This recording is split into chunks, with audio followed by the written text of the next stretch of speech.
Adam, how you doing, buddy? Question. So, teaching this stuff and working through all the commissioning and all the commissioning project management and everything, like lately it's been coming up for me and other people, and they're like, because I have a lot of foreign or, so there's domestic and foreign students, right? Yeah. Oh, and I have a lot of students that are from the Middle East, from China, India, and I don't know exactly what goes on over there when it comes to commissioning. And I know you are obviously a very worldly person. Can you sort of give us an explanation of United States, or North America, or whatever, compared to what happens in Europe or other parts of the world with commissioning, and really just go down that track and what does it mean, like over there to over here? Yeah, that's an interesting question, actually. I've worked in 21 countries, and that's not a flex. That's just a function of I couldn't say no when I was young. But commissioning is different in every place I work in. And the reason for What does that, different mean? different applications, different approaches, different value to it, right? And that's driven by culture and consequences. So let me explain that. For example, in France, the way things are done there is the design engineers do much more detailed designs, and they carry their detailed work all the way through to handover, which means they get involved in detailed inspections, and they design to remove commissioning out. A French bloke said to me once, well, why do we need commissioning? My design works, right?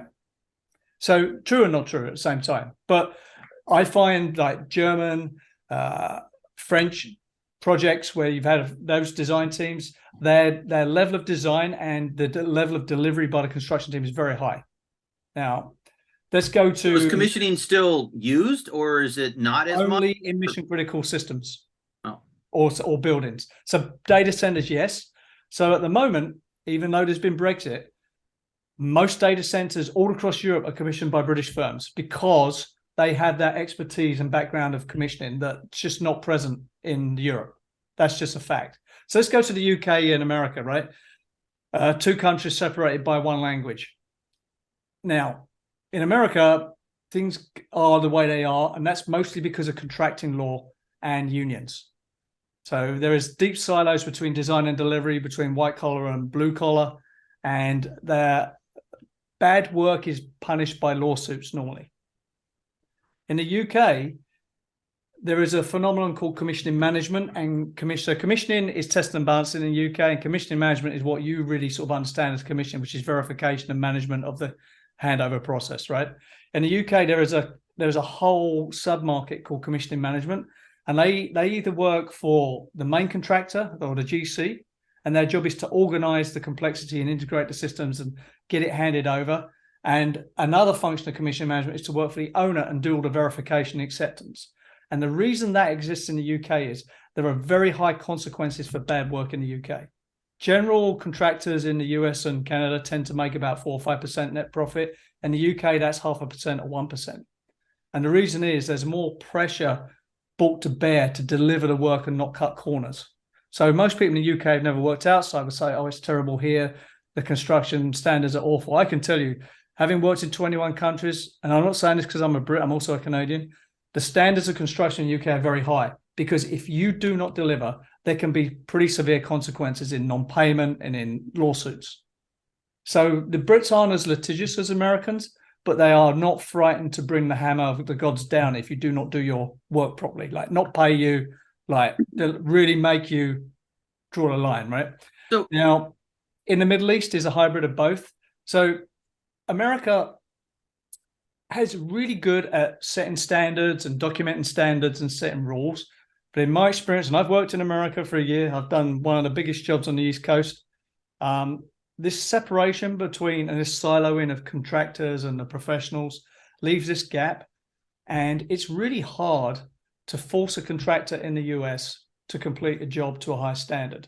And what I mean by that is and in Canada as well, not to pick on the US, contractors make a decision sometimes, we won't clear the defects up. Yeah, we'll just go on the next job, leave that money on the table, right? One of the reasons the USGBC found traction firstly and mostly in the US is because for example, The requirement for a systems manual. So in the commissioning authority's scope of work is the systems manual, right? A systems manual was brought into being by the USGBC because in America it is almost impossible to get good O&M manuals out of contractors. So the USGBC saw that problem and put it on the commissioning person, right? That systems manual phenomenon doesn't exist anywhere else in the world. So in the UK, you cannot get an occupancy permit if you do not cough up the O&M manuals. The authority having jurisdiction has a question that you have to say yes to on that, right? So it sounds like there's a lot of a lot of difference and some similarities. Yeah. So, and I think we'll probably have more talks about this. But here's another question. So let's say Marcus wants to basically move to London, right? You know, and get a flat, right? Flat and have bacon sandwiches for breakfast. Exactly. And no, I wish I had an accent. My accent horrible. But let's say I go over there and I'm like, oh, hey, I'm an expert over here. When I come over there or they come over here, because it's all about hiring, or it's students going there and learning what they did here. Yeah.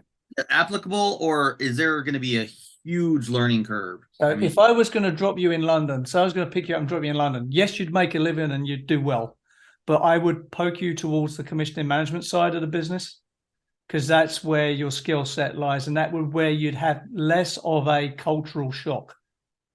Right. Okay, so let's just cover that really quickly. Like when you say commissioning management compared to, I don't think we have that term really utilized here. No, you don't. I spent best part of 10 years trying to sell commissioning management in Canada and America, and it was like trying to give away leprosy. Couldn't do it. And the reason is the way the contractual arrangements are. So there's less siloing between trades and professionals in the UK. It's possible to start as a tradesman and wind up as a professional engineer in the UK. It's very unusual to see that in the US, right? So yeah, the class system's alive and well, by the way, in the US, despite this whole egalitarian stuff you've got going on here, right?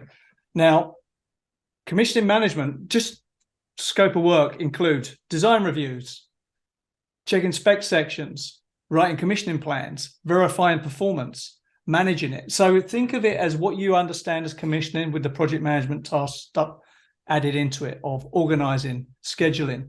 And so it has teeth. Yeah, so it has teeth. And it's also used by some high-end clients and developers as a compliance tool. So I've worked on jobs where the GC is hired as a commissioning management firm, and then the developer, seeing someone like Austin Properties would hire a commissioning management firm. The commissioning management firm for the developer, their job is to make sure that that job gets handed over and works and complies with the spec 100%. And the commissioning manager working for the GC, his job is to manage that interface and get them systems verified to that person, right? So what you get is a form of extreme compliance that just doesn't exist in North America. This is something that we're going to continue to talk about more and more because I find all this very interesting. And I know a lot of the students and followers are finding this very interesting too, because you come here to learn stuff, you go there, learn stuff. And then there's a lot of Canadians coming down to work in America. But remember, Americans also are going other places, and everybody has been asking me lately, can I go to Australia? Can I go here? Can I go there and work? And I'm like, why not? So that'd be a great one for another time. So my answer to that, just to round this off, is yes, you can and should work everywhere. And yes, it will be different everywhere. And you will go in with a 70, 80% knowledge base that we will need to top up when you get there. Within a year, you'll be good.